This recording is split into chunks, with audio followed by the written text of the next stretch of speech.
कि 2.5 घंटे की बहस नहीं, ज़्यादा समय की भी बहस हो सकती है। तो वोटिंग तो किसी मोशन पर होती नहीं है, तो इसमें क्या फ़र्क पड़ता था अगर 176 में अगर बहस हो जाती है। आप लौट कर आए हैं मणिपुर से, 21 उनके सांसद लौट कर आए हैं, राष्ट्रपति से मिलने जा सकते हैं, लेकिन सदन के अंदर बहस में शामिल नहीं होंगे। तो इसका जवाब तो उन्हीं को ना देना, कौन भाग रहा है और कौन जवाब देगा तो सरकार तय करेगी ना, आप नहीं तय करेंगे कि एक्स करे कि वाई करे कि जेड करे। और अविश्वास प्रस्ताव स्वीकृत हो गया है। अविश्वास प्रस्ताव में पूरी पार्टी की पीएम जवाब देते हैं, तो जब भी वहाँ पर आएगा तो पीएम जवाब देंगे। और केवल मणिपुर पर चर्चा क्यों होगी, देश के सभी महत्वपूर्ण मुद्दों पर चर्चा होगी, उन पर भी जवाब होगा। अगर मणिपुर पर बहस होती तो फिर मणिपुर तक सीमित रहता, लेकिन अब तो अविश्वास प्रस्ताव आएगा तो देश के सभी मुद्दों पर चर्चा होगी, सभी मुद्दों को उठाने का अधिकार है और सभी मुद्दों पर जवाब दिया जा सकता है। कास्ट बेस्ड सेंसर को लेकर जब फैसला आया पटना हाईकोर्ट का, इसके तत्काल बाद ऑर्डर भी जारी हो गया।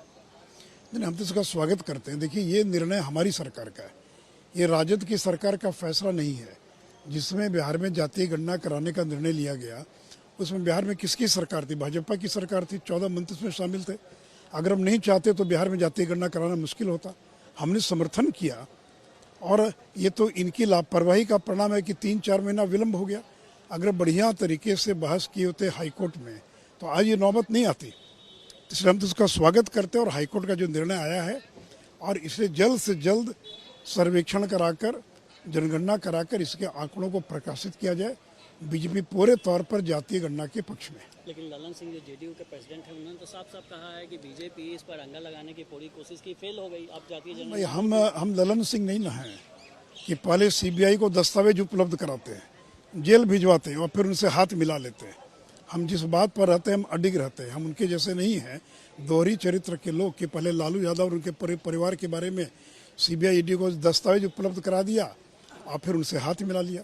तो दोहरे चरित्र वाले लोगों की बात का क्या जवाब दिया जाए? और ईडी ने जिस तरह संपत्ति सीज की है तेजस्वी यादव, लालू यादव की, उसको लेकर तेजस्वी यादव का बयान आया, कहा कि इससे ज्यादा आप कर ही क्या सकते हैं। मैंने उनसे तो ये पूछे ना कि आखिर आप की ये संपत्ति है कि नहीं, अगर है तो ये संपत्ति के मालिक कैसे बने?